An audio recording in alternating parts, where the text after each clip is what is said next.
할렐루야. 사랑하는 여러분, 반갑습니다. 12월이 되었습니다.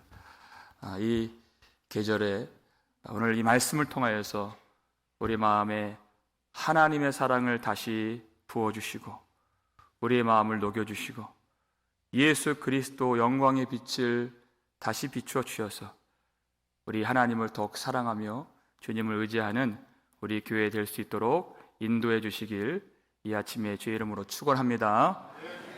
이맘때쯤 되면 거리에나 가정에나 성탄절 트리 장식도 하고 또 형형색색의 불빛으로 그렇게 빛을 비추는 것을 우리가 봅니다. 이 근방에도 성탄절 장식에 아주 진심인 그런 동네들이 많이 있더라고요. 그래서 또 찾아가는 또 재미도 있고 한데요. 그렇게 이 빛을 비추는 이런 전통이 여러분 어디서 나왔는지 아십니까? 오늘 본문에 나오는 수전절이라고 하는 유대인의 명절로부터 비롯된 것입니다. 사실 이 수전절이라고 하는 것은 요한복음 7장부터 10장 21절까지의 그 배경은 초막절 배경이었죠. 가을절기입니다. 근데 이 수전절은 겨울에 맞이하는 그런 절기예요. 그런데 율법에는 기록된 것이 아니죠. 구약의 성도들은 이 수전절을 지키지 않았습니다. 왜냐하면 그 중간기 때 일어난 사건으로 비롯된 이 명절이기 때문입니다. 예수님 오시기 전 한 167년 전쯤에 그때는 헬라 왕조 아래 유대가 지배를 받고 있었죠. 그때 안티오코스 에피파네스 4세라고 하는 유명한 왕이 있는데 이 사람이 안식일 날 예루살렘을 쳐들어와서 완전히 유린한 것입니다. 성전에 여호와의 제단을 제거하고 자기 흉상을 거기에 세우고 제우스를 위한 제단을 그 성전에 세운 거예요. 그리고 유대인들이 아주 가증하게 여기는 그 돼지 피를 그 성전에 뿌리면서 그들의 제사를 드렸던 이런 참혹한 일이 벌어진 것입니다. 그러니까 유대인들이 여러분 그때 그 심경을 한번 생각해 보세요. 얼마나 이 울분이 나고 분노가 치밀어 오르고 그것을 보는 것이 죽는 것보다 더 어렵죠. 그런데 그때 당시 이 제사장의 아들 마캅이라고 하는 이 사람을 중심으로 하여서 목숨을 걸고 싸웠습니다. 그 유명한 마캅이 항쟁이죠. 그리고 성전을 다시 탈환했어요. 그리고 그 이방 신상들과 제단들을 다 제거하고 이 성전을 여호와 하나님께 다시 봉헌하는 것을 기념하는 절기가 수전절입니다. 그들이 그렇게 얘기했어요. 우리가 마땅히 들어올 수 없는 이 성전을, 우리가 소망할 수 없었던 이 성전을 주님이 찾아주시고 여호와께서 빛을 비추셨나이다. 그 마음으로 이 절기를 지킬 때 모든 사람들이 다 나와서 등불과 촛불을 켜면서 이 겨울의 이 수전절 명절을 그들이 지키면서 성전을 다시 찾게 하신 하나님의 은혜를 감사했던 것입니다. 여러분 이 수전절에 예수님께서 솔로몬 행각으로 지금 들어오시는 장면이에요. 그들이 찾은 성전은 옛 성전, 돌로 만든 성전입니다. 그런데 예수님은 살아계시는 참 성전이신 예수님이세요. 그분이 지금 이 옛 성전 안으로 들어오신다. 엄청난 광경입니다, 사실은. 그런데 유대인들이 그것을 알아보지 못하고 24절에서 이렇게 말하는 것이에요. 중간 보니까 당신이 언제까지나 우리 마음을 의욕하게 하려 하나이까? 그리스도이면 밝히 말씀하소서 하는 것이에요. 여러분, 이 사람들이 어떤 의도로 이렇게 말을 했을까요? 예수님을 갈급한 심령으로 더 알고자 하고 말씀을 듣고자 하고 또 배우고 싶고 또 믿어서 예배를 드리고 싶어서 이렇게 요구한 것이 아니라 꼬투리를 잡으려고. 그래서 확실히 죽일 수 있는 근거를 잡아내려고 지금 이 질문을 하는 것입니다. 여러분, 하나님의 말씀을 다 듣고 다 똑같이 앉아있는 것처럼 보이지만 두 가지 마음이 있습니다. 시험 전날에 학생 같은 마음으로 말씀을 듣는 사람이 있어요. 선생님이 시험 전날에 다 알려주거든요. 마음 간절해요. 하나도 빠짐없이 배우려 하고 또 믿으려고 듣는 성도가 있다 하는 것이에요. 그런데 반대로 시험 채점자의 마음으로 듣는 사람이 있다는 것이에요.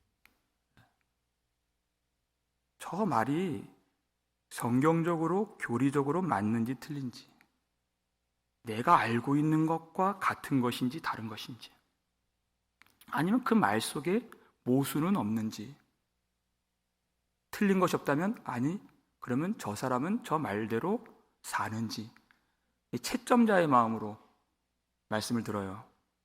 그러니 그럼 믿음이 생길까요? 안 생길까요? 믿음이 생기지 않죠. 여러분, 이 유대인들이요, 이 돌로 만든 성전을 다시 되찾기 위해서 목숨을 걸었습니다. 그런데 참 성전이신 예수님을 전혀 알아보지도 못하고 찾으려고 하지도 않았다는 것이에요. 이 옛 성전 찾고 기뻐하면서 등불과 촛불을 밝혔던 이 사람들이 참 빛이신 예수님을 밀어내고 죽이려고 했던 그 마음이 얼마나 영적인 어둠 속에 그리 쌓여있는 사람들인가, 그것을 보여주는 장면인 것이에요. 여러분, 이들이 왜 믿지 않습니까? 25절에도 믿지 아니하는도다, 26절에도 너희가 내 양이 아니므로 믿지 아니하는도다, 예수님 반복해서 그들에 대해서 말씀하시죠. 무엇을 믿지 않느냐? 25절 보니까요, 내가 너희에게 말하였으되 믿지 아니하는도다 그랬어요. 첫 번째, 예수님의 말씀을 믿지 않았습니다. 이어서 내가 내 아버지의 이름으로 행하는 일들이 나를 증거하는 것이거늘, 그 일들, 예수님의 일들을 믿지 않았다는 것이에요. 자, 첫 번째 예수님의 말씀, 두 번째 예수님의 행하신 일들 됐습니다. 여러분, 일과 말과 일, 이것은 나뉘어진 것이 아닙니다. 하나입니다. 하나님은 말씀으로 창조하십니다. 말씀으로 일하시는 하나님이십니다. 예수님이 병자들을 어떻게 고치셨습니까? 말씀으로 고치십니다. 말이 일입니다. 그래서 예수님이 모든 행적에서 표적을 행하시고 기적을 나타내시고 하나님의 능력을 보여주신 그 사건들은 예수님 자신이 하나님의 말씀이심을 증거하는 일이 된다 하는 것입니다. 요한복음 14장 10절을 보실까요? 읽겠습니다. 내가 아버지 안에 거하고 아버지는 내 안에 계신 것을 내가 믿지 아니하느냐? 내가 너희에게 이르는 말은 스스로 하는 것이 아니라 아버지께서 내 안에 계셔서 그의 일을 하시는 것이라. 아멘. 예수님 안에는 일과 말이 갈리지 않는다는 것입니다. 오늘 그저 주님 우리에게 말씀 주실 때 어떤 지식적인 가르침만을 주시는 것이 아니시라 우리 속에서 우리의 영혼을 소생시켜 주시고 우리를 성령에 거하시는 전으로 만드시는 그 역사를 이루고 계시는 하나님 되심을 믿으시길 바랍니다. 하나님 지금 우리 안에서 일하고 계신다는 것입니다. 말씀으로 일하신다는 것입니다. 그런데 너희는 믿지 아니하는도다. 너희가 내 양이 아님으로 믿지 아니하는도다 그랬어요. 여러분, 왜 이 사람들이 예수님을 믿지 않을까요? 예수님이 그들이 원하는 메시아가 아니었기 때문에 믿지 않는 것입니다. 예수님이 이루시는 나라와 그들이 소망하는 나라가 전혀 다른 나라였기 때문에 믿지 않는 것입니다. 그들이 원하는 메시아는 그 제사장의 아들 같은 그 마카비 같은, 원래 그 사람의 그 히브리 이름이 유다예요. 그 유다 같은 이스라엘의 명예를 회복시켜주고 이스라엘의 영광을 회복시켜주고 이스라엘 사람들의 주권을 회복시켜 줄 만큼 목숨을 걸지언정 죽지 않고 힘이 있고 이 일들을 이루어낼 그런 메시아라면 우리가 빛을 들고 우리가 믿음으로 우리가 그 예수를 따라 가겠다는 것이에요. 그런데 예수님이 하신 말씀 무엇입니까? 나는 내 양을 위하여 목숨을 버리노라 하신 예수님이세요. 그러니까 그 복음 듣고 싶어 하지 않는 것입니다. 그 십자가의 영광을 그들이 전혀 볼 수가 없는 것입니다. 왜냐하면 예수님의 양이 아니기 때문입니다. 여러분, 이 유대인들이 지금 어떤 길로 향하고 가고 있을까요? 빌립보서 3장 19절 말씀에 그 길이 나와요. 읽겠습니다. 그들의 마침은 멸망이요 그들의 신은 배요 그 영광은 그들의 부끄러움에 있고 땅의 일을 생각하는 자라 그랬습니다. 그들의 끝은 멸망입니다. 지금 바울이 지금 이 어떤 심정으로 말하죠? 이제도 내가 눈물을 흘리며 말하노니 교회 안에 십자가의 원수로 행하는 자들이 많이 있다고 하면서 지금 이야기를 꺼내는 것이 왜요? 많은 사람들이 오직 땅의 일만 생각하는 그런 사람들이 많이 있다. 여러분, 사람들은요 그것을 영광인 줄 안다는 것이에요. 근데 하나님 보실 땐 그거는 아무것도 아니, 그건 수치예요. 그건 쓰레기입니다. 그건 죽이는 것이에요. 그건 멸망 것이에요. 가증한 것인데 사람들은 이것이 영광인지 이것이 부끄러운 일인지 전혀 분간을 못하더라. 그 말씀입니다. 여러분, 예수님이 우리에게 우리 마음에 빛을 비추지 아니하시면 우리는 영광이 무엇이고 부끄러움이 무엇인지 전혀 우리가 헤아릴 수 없는 사람들입니다. 하나님이 아브라함의 조카 롯을 생각하셨죠.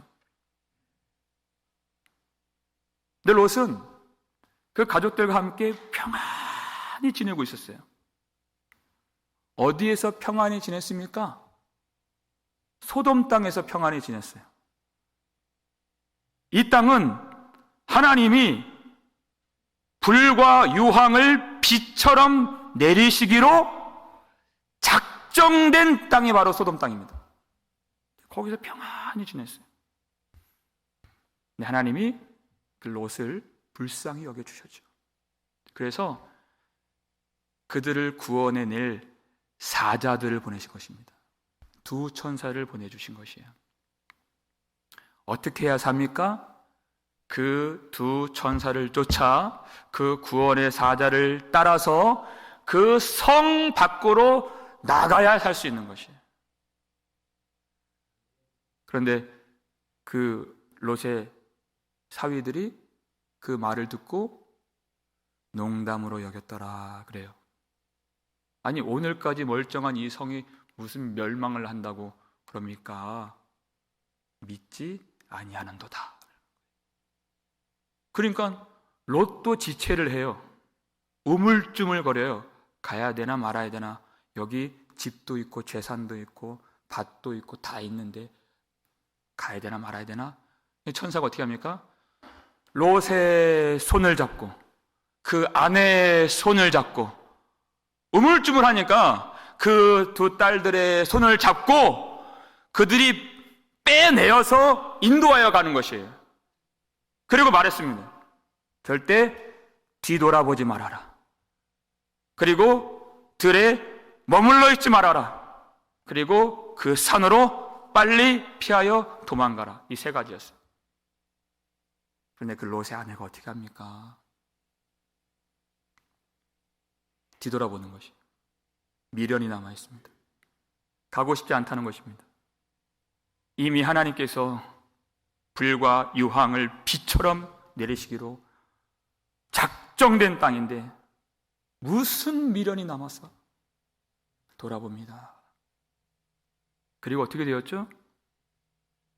하나님이 주시는 그 땅을 보지 아니하고 멸망의 땅을 돌아봄으로써 이 여인이 소금 기둥이 되었다는 것입니다. 죽었다는 것입니다. 여러분, 우리는 주님께 이끌림을 받는 그 동안에도 영광이 무엇이고 그 멸망의 수치가 무엇인지 모를 때가 많아요. 그러니까 사무엘하 이제 강의 시작했는데 거기 아말렉 청년이요, 그 왕의 그 죽음 앞에서 사울이 죽었는데 그의 눈에는 뭐만 보여요? 사울의 왕관, 그 팔에 감나가 보이는 그 팔찌, 그것만 보고 뭐 혈안이 되어가지고 이걸 가지고 가면 내가 성공할 수 있겠다, 내가 부를 누릴 수 있겠다, 내가 한 자리 차지할 수 있겠다, 그것만 보여요. 그리고 다윗에게 그 왕관과 팔찌를 가져갑니다. 어떻게 되었습니까? 그것이 자기를 죽이는 그 부끄러운 것인지도 모르고 가져갔다는 것이에요. 다윗에 의해서 심판을 받고 죽임을 당하는 것입니다. 그건 영광이 아니었습니다. 여러분, 하나님이 우리에게 지혜를 주시지 않으면 우리가 무엇을 볼 수가 있습니까? 아무것도 볼 수 없는 것이에요. 그래서 예수님이 친히 이렇게 말씀하셨어요.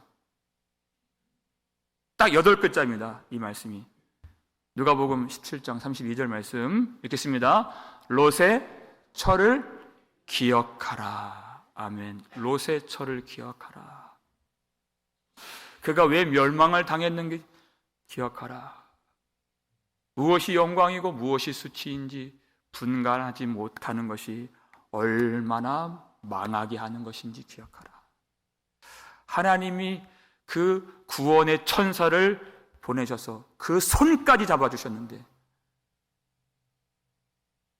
하나님이 주신 땅을 바라보지 못함으로 내가 가질 수도 없고 가져서도 안 되는 그 멸망의 것들을 돌아봄으로써 죽은 롯의 철을 기억하라. 여러분, 우리 가운데 이러한 자가 한 사람도 나오지 않는 하나님의 은혜 속에 영광의 땅을 바라보는 그런 우리 교회가 되기를 주의 이름으로 축원합니다. 내 양은 내 음성을 들으며 나를 따라오느니라 그랬어요. 여러분, 주님의 양들에게 무엇을 주십니까? 오늘 보면 28절 말씀입니다. 읽겠습니다. 내가 그들에게 영생을 주노니 영원히 멸망하지 아니할 것이요 또 그들을 내 손에서 빼앗을 자가 없느니라. 아멘. 여러분, 이거 한 가지만 기억하세요. 내가 그들에게 영생을 주노니. 여러분, 성경에는 영생 참 많이 나와요. 영생이 무엇입니까? 영생이 무엇일까? 한 여론조사 결과가 있습니다. 사람들에게 물었습니다. 여러분, 당신은 오래 살고 싶으십니까? 물었어요. 여러분, 대답해 보세요. 마음속으로. 모든 사람들이 다 yes 그랬습니다. 그 사람들한테 두 번째 질문합니다. 그렇다면 당신이 90세가 넘도록 오래 살고 싶습니까? 그랬어요. 어떻게 대답이 나왔을까요? 그 첫 번째 질문에 yes 했던 사람 중에서 82%가 아니요 라고 나온 거예요. 왜 그래요? 그때가 되면 다 몸이 아픕니다. 여러분, 그렇다면 젊고 건강한 사람이라면 살고 싶을까요? 요즘 대한민국 청년들 보면 너무 불쌍해요. 사는 게 아니고 정말 죽지 못해 살고 실제로 자기 스스로 목숨을 끊는 사람들도 아주 많이 있습니다. 젊다고 건강하다고 살만 나는 것은 아닙니다. 여러분, 영생이라는 것은 단지 시간적으로 아주 오래 사는 것만을 말하는 것이 아닙니다. 어떤 상태이고 어떤 존재인가. 여러분, 사람들을 보세요. 그 사망의 줄로 묶여 있고 고난의 창수가 항상 들이치고 근심의 구름에 덮여 있고 두려움의 그 그늘 아래 사는 인생이 오래 사는 것이 무슨 축복이겠습니까? 그것은 참 저주스러운 것이에요. 그것은 영생이 아닙니다. 영생이 무엇입니까? 우리 주 예수 그리스도의 보혈의 권능으로 모든 죄와 사망의 권세를 깨트리시고 한 점도 근심할 것이 없고 두려울 것이 없는 예수 그리스도의 생명으로 사는 것, 완전한 하늘의 기쁨으로 사는 것이 바로 영생임을 믿으시길 바랍니다. 그 영생을 주노니 지금 약속해 주신 것이에요. 그래서 사도 요한이 이 영생이 무엇인가 깊이 묵상했을 때 이런 결론에 그가 도달하게 됩니다. 영생이 무엇인가? 여러분, 요한 1서 같은 저자죠. 5장 20절 말씀 볼까요? 읽겠습니다. 또 아는 것은 하나님의 아들이 이르러 우리에게 지각을 주사 우리로 참된 자를 알게 하신 것과 또한 우리가 참된 자 곧 그의 아들 예수 그리스도 안에 있는 것이니 그는 참 하나님이시요 영생이시라. 아멘. 영생은 그저 우리가 오래 사는 것이 아닙니다. 사도 요한이 무엇을 발견했습니까? 우리가 아는 것은 하나님의 아들 예수님이 이 땅에 오셔서 십자가에서 죽으시고 우리에게 성령을 주심으로 우리에게 지각을 주시고 총명을 주시고 명철을 주셨다는 것입니다. 우리에게 주신 이 복음의 이 진리는 그 무엇과도 비교할 수 없는 가장 크고 중하고 영광스러운 진리인 줄 믿으시기 바랍니다. 우리가 예수 믿고 나서 무엇을 알게 되었습니까? 바로 하나님이 누구이신가를 알게 되었다는 것입니다. 이것은 무엇과도 바꿀 수 없는 것이에요. 그리고 우리 구주 예수 그리스도 안에 우리가 있다는 것. 그런데 그 하나님의 아들 예수님이 바로 참 하나님이시요 예수님이 영생이시라. 예수님이 바로 영생이시다. 하나님이 우리에게 영생을 주신 것은 우리에게 예수를 주신 것이고 그 예수 그리스도를 믿음으로 결코 멸망치 않도록 그 영원한 생명을 우리에게 보존해 주신 그 은혜를 주셨다는 것입니다. 여러분, 그렇기 때문에 우리가 예수를 믿고 예수 안에 있다는 그 사실로 모든 세상과 어려움들을 능히 이기시길 주의 이름으로 축원합니다. 여러분, 어떠한 내가 감당할 수 없을 것 같은 그런 절망적인 일이 있다 할지라도 여러분, 그것은 끝이 아닙니다.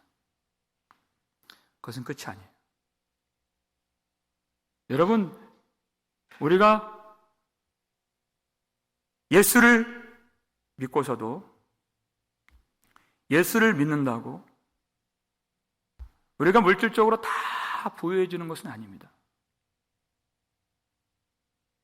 그런 환란이 임하고 어떤 팬데믹 상황이 되었을 때 우리만 그것을 비껴가고 피해가는 그런 것이 아닙니다. 우리도 어려움을 만나고 우리도 병원 신세를 질 때가 있고 우리도 큰 빚을 질 때도 있고 우리도 사고를 당하고 장애를 입을 수 있습니다. 그러나 우리 주님께서 우리에게 영생을 주셔서 멸망치 않도록 우리를 구원해 주신다는 것입니다. 멸망치 않다는 것이에요. 오늘 22절 보니까 때는 겨울이라 이렇게 되어 있어요. 우리 인생에도 겨울이 옵니다.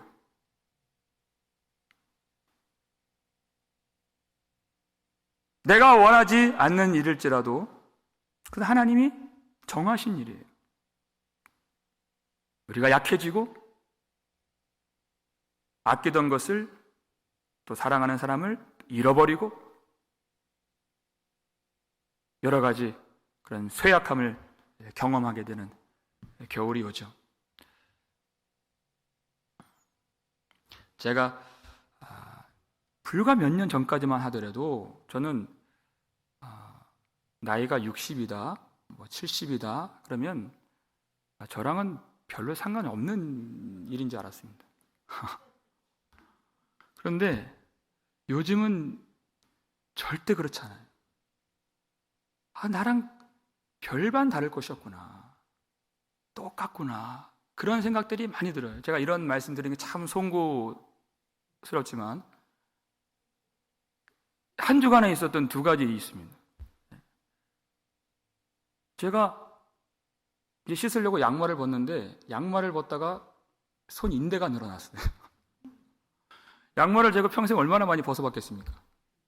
그것도 힘에 붙여요. 이제. 예, 송구스럽게 제가 이 말씀을 드리지만 제가 요즘 기침을 많이 하니까 도라지청 이런 것들을 몇 분 주셨어요. 그래서 제가 이제 기도해드리고 이제 그분 가시고 이제 빨리 먹으려고 병으로 되어 있거든요. 이 병뚜껑이 안 열리는 거예요. 안간해도 이게 안 열려요. 병뚜껑이. 그래서 제가 구글에 검색해서 병뚜껑 여는 법. 그래서 제가 두드려서 열었습니다. 이걸. 인생의 겨울이라고 하는 것이 내 생각보다 빨리 올 수 있겠구나. 겨울 날씨 보니까요. 한 2시, 3시 돼도 이제 곧 해가 지겠구나. 4시만 돼도 어디 나가기가 어렵잖아요. 4시만 되면 해가 져요. 빨리 올 수도 있겠구나. 내 인생의 약함, 그리고 상실, 그리고 이별과 쇠약함, 그것들을 받아들여야 된다는 것입니다. 그런데 이것이 하나님 앞에서는 다 일반이에요. 다 똑같습니다. 조금 나이가 어리고 더 많은 것이 무엇이 의미가 있습니까? 우리 절대자 앞에 서는 일이에요. 이것이. 재산이 조금 더 많고 적은 것이 그리 다른 일이 있겠습니까? 학위가 있거나 아니 어떤 내 명예가 있거나 이 땅에 권세가 있는 것이 내가 하나님 앞에 서는 일에 있어서 뭐 좀 더 유익이 있고 다른 일이 있겠습니까? 그것은 아무 일도 아니에요. 가장 중요한 것, 그 사람이 영생이 있는가 영생이 없는가 하는 것입니다. 아들이 있는 자는 생명이 있고 하나님의 아들이 없는 자는 생명이 없는 일을 하셨습니다. 사랑하는 여러분 이 땅에서 우리가 어떤 성공을 거두지 못하는 우리 자신이라고 해도 여러분 그것 때문에 아쉬워하지 않기를 바랍니다. 이 땅에 살면서 내가 집 한 칸 마련하지 못했구나. 여러분 그것으로 낙담하지 않기를 바랍니다. 여러분 인생의 겨울을 다 맞죠? 내가 의지했던 남편, 내가 사랑했던 아내 먼저 떠나 보내는 날도 옵니다. 누구나 경험합니다. 여러분 그때 낙심하지 않길 바랍니다. 주님이 우리에게 영생을 주셨습니다. 이 영생, 멸망치 않는 이 영생, 아무도 빼앗을 자가 없느니라. 여러분이 믿음으로 사는 것입니다. 다 끝난 것이 아니다. 아무도 빼앗을 자가 없다. 여러분 이 땅에서 귀한 것을 한번 가져보세요. 몇 달 전에 어떤 성도님이 저희가 큰 돈을 맡겨주셨어요. 제 돈이 아닙니다. 교회 돈이에요. 잠시 맡은 것이. 제가 언제 큰 돈을 만져봤어야 제 그 기분을 알죠. 근데 그 순간부터 어찌나 불안한지 몰라요. 근데 이거를 어디다 놔야 될지, 근데 목양실에 놔야 되나, 집에다 놔야 되나, 그 집은 어디에다 놓지, 어디도 마음에 드는 구석이 없어요. 놓을 자리가 없어요. 여러분 아세요? 모르시죠? 이걸 있어봐야 아시는데, 놓을 자리가 없어요, 놓을 자리가, 정말. 그래서 빨리 주일이 왔으면 좋겠다. 그리고 그날 당일 소집해서 제가 장로님들에게 그냥 던져버렸어요. 얼마나 불안한지. 여러분, 우리에게 주신 영생은 이런 영생이 아니라는 것입니다. 아무도 빼앗을 자가 없느니라. 여러분 세상을 보십시오. 우리가 세상 이야기하면 참 마음 답답할 때가 많이 있어요. 당장 내년 2022년에 어떤 소망이 안 보이는 그런 이야기들이 가득해요. 이제 팬데믹 한 2년쯤 되는데 자꾸만 더 큰 것이 오고 더 큰 것이 온다 그래요, 사람들이. 변이가 오고 뭐것도가 오고 뭐 정치면 정치, 사회면 사회, 그리고 경제면 경제, 교육이면 교육, 마음 시원케 하는 구석이 한 군데도 없다는 것입니다. 그런 이야기들 속에서, 그런 세상 속에서 우리가 마음이 긴장되죠. 근심되고 또 우리가 예민해지고 또 날카로워집니다. 다윗이 그랬어요. 사울에게 그 위협을 당하면서 고생의 세월을 당하는데 이 나발이라고 하는 사람이 또 이 적대감을 가지고 도전을 하니까 참을 수 없어요. 칼을 다 빼들어라, 우리가 쳐 죽이러 가자, 이렇게 된 것이에요. 그때 총명한 여인 이 아비가일이 딱 나타나서 뭐라고 합니까? 사무엘상 25장 29절 말씀 읽겠습니다. 사람이 일어나서 내 주를 쫓아 내 주의 생명을 찾을지라도 내 주의 생명은 내 주의 하나님 여호와와 함께 생명 싸개 속에 쌓였을 것이요 내 주의 원수들의 생명은 물매로 던지듯 여호와께서 그것을 던지시리이다. 아멘. 이 총명한 여인이 지금 다윗이 어디 안에 있는가? 내 주 하나님 여호와와 함께 생명 싸개 속에 쌓여 있다는 것을 가르쳐 주는 것입니다. 이거 신학적인 신약 성경의 언어로는 우리가 주 예수 그리스도 안에 머물러 있다는 것이에요. 그러니까 그 생명을 누가 빼앗을 수 있겠습니까? 정말 이 말씀 그대로 다윗의 그 대적을, 그 나발을 하나님이 물매로 저 멀리 던지시듯이 그를 심판하셨습니다.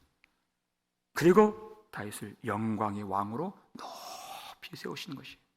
그리고 그 다윗의 후손 예수 그리스도를 통하여서 우리에게 우리가 받을 수 없는 이 성전, 우리가 들어갈 수 없는 이 영광의 자리에 날마다 우리를 불러주셔서 그 예수 그리스도, 우리의 생명싸개 안에서 주의 영광과 은혜를 누리도록 오늘도 도와주시는 것입니다. 여러분, 하나님이 우리에게 주신 생명 누구도 빼앗을 수 없음을 믿으시기 바랍니다. 우리에게 주신 구원 누구도 흔들 수 없는 구원인 줄 믿으시기 바랍니다. 오늘 본문 29절 말씀이죠. 읽겠습니다. 그들을 주신 내 아버지는 만물보다 크심에 아무도 아버지 손에서 빼앗을 수 없느니라. 아멘. 우리 아버지 손에 있다는 것이, 예수님 손에 있는 구원, 예수님 손에 있는 영혼, 바로 아버지의 손에 있다. 여러분, 우리의 생명을 빼앗으려고 하는 자가 분명히 있다는 얘기입니다. 공격하는 자들이 분명히 있다는 것이에요. 위협하는 세상 권세가 지금도 진치고 있다는 얘기입니다. 그런데 한번 우리가 생각해 보자는 것이에요. 그들이 큰가? 우리 여호와 하나님이 크신가? 사탄의 권세가 큰가? 우리 주 하나님의 권능이 크신가? 묵상해 보라는 것입니다. 하나님이 작으시면, 하나님이 능력이 없으시면 우리의 생명은 빼앗길 것입니다. 그러나 그렇지 않다는 것입니다. 다윗도 그 양이 사자나 곰에 의해서 빼앗겨지면 다윗도 쫓아가서 쳐서 그것을 빼앗고 또 그 수염을 잡고 쳐서 그 짐승을 죽였다 그랬어요. 우리 여호와 하나님이 얼마나 크신 분이십니까? 만물보다 크시는 하나님, 모든 이름 위에 뛰어나신 하나님이 우리를 지키심에 이 생명 누구도 빼앗을 수 없음을 믿으시길 바랍니다. 만일 여호와께서 우리를 위하시면 누가 우리를 대적하리요? 이 믿음을 가지고 사는 것입니다. 여러분, 이 확신을 가지면 우리도 주님이 주신 사명 감당할 수 있는 것입니다. 나의 생명을 귀한 것으로 여기지 아니하고 우리에게 영생을 주신 하나님의 그 구원을 바라보며 이 사명 감당하는 것이, 우리가 이 세상에서 핍박을 받거나 박해를 받을 때에도 우리가 용서할 수 있습니다. 그래서 많은 또 다른 생명의 역사들을 우리가 볼 수 있는 것입니다. 우리가 이 성전에서 예배를 드리는 동안에 수많은 인생의 그 어려움들이 파도치는 그 일들을 경험할 때 우리의 생명 누구도 빼앗을 수 없음을 여러분 기억하시고 주님만 소망하시길 주의 이름으로 축원합니다. 마지막으로 이 말씀 우리 한번 읽고 마치겠습니다. 디모데후서 1장 12절 말씀 읽겠습니다.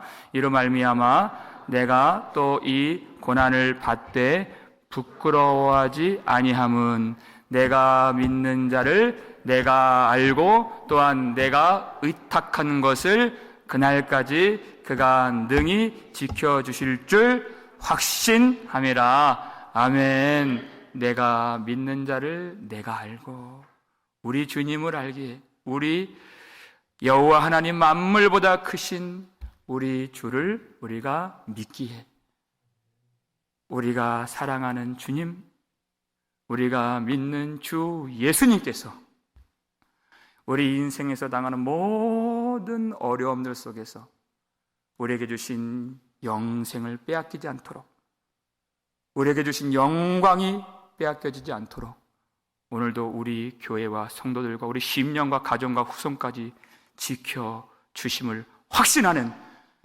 그 은혜가 있기를 주의 이름으로 축원합니다.